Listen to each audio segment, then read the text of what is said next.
Welcome to a DLLS preview of the Monday Night Football game between the Cowboys and Cincinnati Bengals. And here to preview the game, we have one of North Texas's favorite sons, the guy that first showed me Marriott points. I'm very thankful for that. We have ESPN Cincinnati Bengals reporter Ben Baby. Ben, how you doing, dude? Good to see you.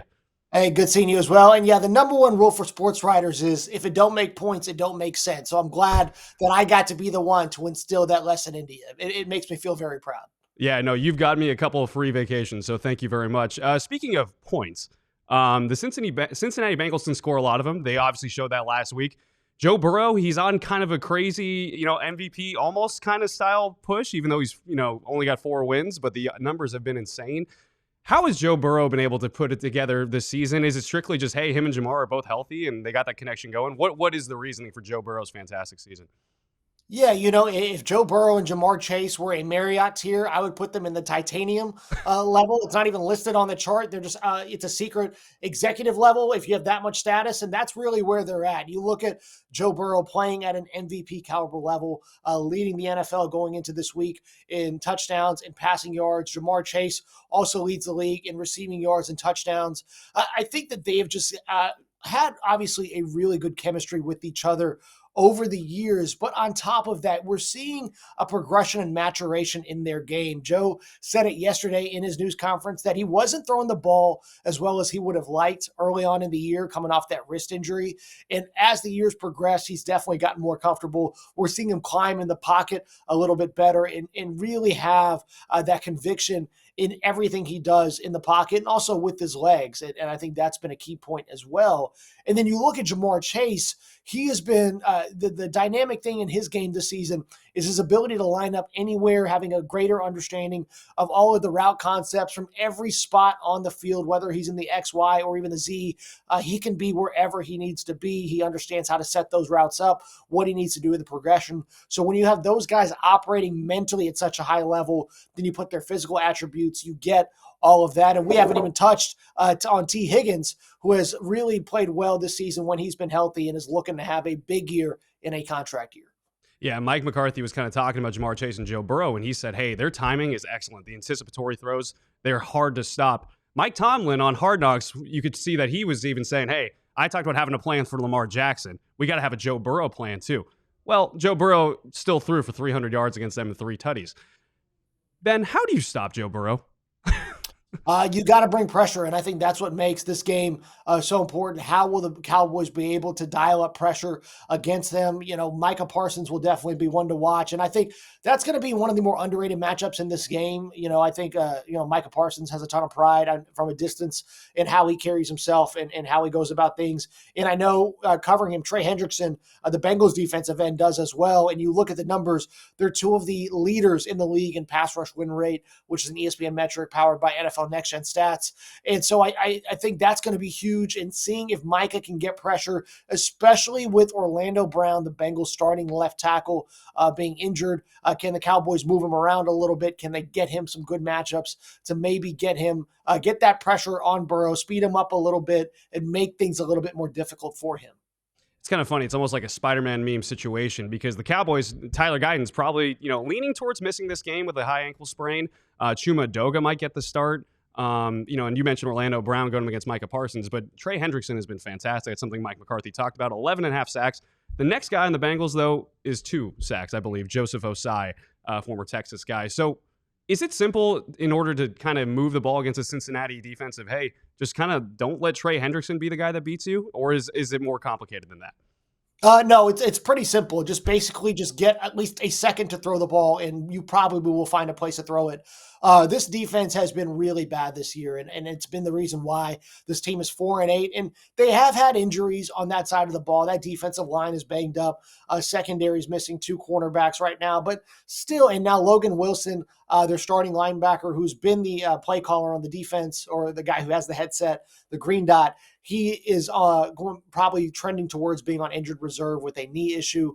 But all of that being said, this still should be a better defense than it's been. I don't think the injuries this year should be that big of an excuse for why they haven't played well, especially when you look at that secondary. And so I know that Lou Anarumo, the defensive coordinator, has been in a bind this season, given kind of the personnel issues and some of the regression, quite frankly, from some of his better players. But that still has all of those things. You still feel like this defense should be a bit better. The Cowboys, even without Dak Prescott, should be able to find holes if they, depending on how good Cooper Rush operates, how good that game plan looks, there should still be ways for the Cowboys to move the ball down the field on Monday night.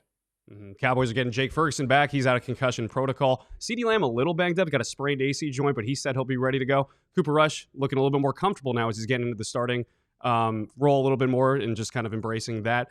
When it comes to the run game for the Cincinnati Bengals, Chase Brown seems to be kind of, a little bit of big play potential, kind of picking it up. How do the Cowboys kind of stop him? Yeah, I think that's going to be a key component. There was a lot of conversation about whether the Bengals should have brought Joe Mixon back, or and they definitely let him go. They found Zach Moss, who's dealing with a neck issue on injured reserve right now. But that's all. But when they let Mixon go, there was a big reason why, and it's because he wasn't able to get those explosive plays on the ground. We didn't see him create missed tackles, get yards after contact. He was able to keep the offense on schedule. But you really need somebody, especially when teams are so petrified of Joe Burrow and Jamar Chase beating you over the top. You need a running back who can take advantage of those light boxes. And we just did not see that enough from Mixon. And the run game's been inconsistent this year. Chase Brown has been better. Definitely last week we saw him break off a 40-yard run. Almost hit 41 in honor of our guy Dirk Nowitzki, but was stopped a yard short of the goal line, punched it in one play later. But those are the kind of plays that you need. You need to be able to keep defenses honest as much as possible when they're playing the pass.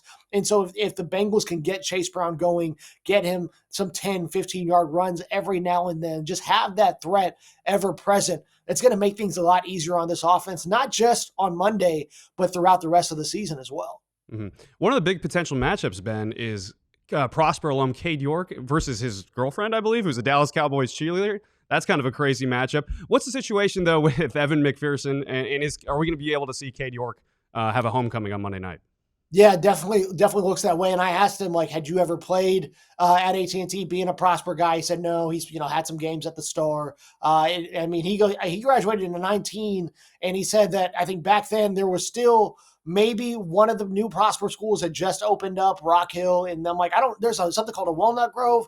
I don't remember any of that stuff. When I covered high schools in Denton, I just remember going on 380. There was nothing on either side of 380, and then eventually you hit 289, and then you'd get to Prosper. And I feel like a lot has changed since those days, given the growth in the area. And yeah, Cade said his girlfriend's playing, is a Cowboys cheerleader, and we should expect to see him, Evan McPherson, on injured reserve. And Cade views this as a tryout, essentially, and a great way to put film out there, knowing that he might be needing a spot. And also, if we're being honest, depending on how well Cade does, this could make things interesting in Cincinnati. Evan McPherson has not had a great year. Now, granted, he did just get a contract. If the dead cap hit would be, I think roughly around $6 million, which I think honestly is a little expensive for a kicker. But, if Cade does really well, it's definitely something that the Bengals might have to consider. But really, this is a great opportunity for him to go out and show that he can still be an NFL kicker, especially after being drafted just a couple years ago. Yeah, it's funny how quickly things can change, especially in the kicking game. One thing, Ben, that Mike McCarthy keeps talking about is, yes, this is a 4-win team, but they're better than that. Yes, they're coming off 3 losses in a row, but they're more talented than that. Do you believe that that's the case, and you're kind of just waiting, even as the season starts slipping away, that they're kind of waiting to put things together, even if injuries start piling up? Or is this kind of Bill Parcells, you are what your record are is situation? Yeah, Zach Taylor said that as much on Monday. He said, I'm a 4-8 coach right now. That's kind of the record is what it is, and you can't really run from the record. But I do agree with Mike McCarthy, and I think that's what makes this season so frustrating for the Bengals, in that they know they're a more talented team than their record suggests. I mean, they were up on Kansas City. Had they not committed defensive pass interference on, I believe, 4th and 16, they win that game. They were up on Baltimore, which is a contender to win the AFC this year, by double digits in both games in the second half. unable to put those games away. And eventually you just get to hallmarks of being a bad team. And that's what that is. When you can't finish, can't close out opponents, when your defense plays the way it does, when your offense doesn't execute in key situations, you end up with the record that you have. So both things can be true. This is definitely a very talented team. And, if Orlando Brown was healthy, you might be looking at 4 potential, not just Pro Bowl guys, but all pro guys in Hendrickson, Burrow, Chase, and Brown, who before he got hurt was leading the league in pass block win rate as a offensive tackle. So I think that there's going to be a lot of head scratching, a lot of soul searching this year as to why the Bengals squandered this season, but definitely a very live opponent, as we say in the fight game. And I think that a team that the Cowboys definitely will have their hands full on Monday night. Yeah, part of me wonders if we're just going to have a race to 30 or maybe even 40 in this game with how the offenses can potentially put this together, or if the Cowboys are going to have to do that in order to beat this offense. I know as a journalist, you never ask multi-tiered questions because you usually only get one answer. But as a journalist to a journalist, I feel like I can do it with you, Ben. Can you give me an X factor, a prediction, and then finally, what's your go-to Whataburger order? All right. So see, I also went to North Texas. I don't know if I can put all those things together. So that's the big problem here. But X factor in this game for me, I think it's going to be that edge rush battle. I think whoever is able to win on the edge more, if it's going to be Micah Parsons, if it's going to be Trey Hendrickson, that's going to be the determining factor in this game. I feel like each quarterback, especially if the Cowboys can find a way to manage Trey because that defensive line is so banged up, that's going to really help Cooper Rush, help him get settled in a little bit more. And I trust between the two quarterbacks, no offense to Cooper, Joe Burrow to be able to handle the pressure a little bit better, a little bit more seasoned given how well he's playing. I believe the next thing was a prediction. If I'm not mistaken, there we go. Look at me going 2 for 2. That Mayborn education coming in clutch. That's what that is. I'm going to go ahead and take the Bengals here. Let's go 28. I think maybe go 31-28. I think this could be a high-scoring game, like you suggested. I don't have a lot of faith in that defense. I didn't think the Steelers' offense was really all that good. For them to do what they did against Cincinnati should be very troubling for them. And then my go-to Whataburger order, which I will be putting in as soon as my feet hit the ground when I get back to Texas. I like to go a jalapeno and cheese Whataburger. I get the meal, but the key is you got to sub the mustard for creamy pepper sauce. I saw my buddy do that back in college, and my mind was completely blown. So that's always the go-to, to sub mustard for creamy pepper sauce. And also, you got to sub out the fries, get you a side of onion rings, and get spicy ketchup. And then if you're going to be real gluttonous, just go ahead and throw a Dr. Pepper shake on there. Just round out the whole meal. You cannot go wrong with that. You're talking to a North Texas guy when he's talking about subs with his order at Whataburger, when he's like, hey, we're going to put Texas toast instead of the bun and do all that. So, all right, well, he's Ben Baby. He's ESPN's Cincinnati Bengals reporter. You can follow him on X at Ben_Baby. You can follow him on Instagram at BBaby41. Ben, always a pleasure talking with you, man. Can't wait to see you. Yeah, I'm really looking forward to this one. Thank y'all for having me. We all silly like the mayor.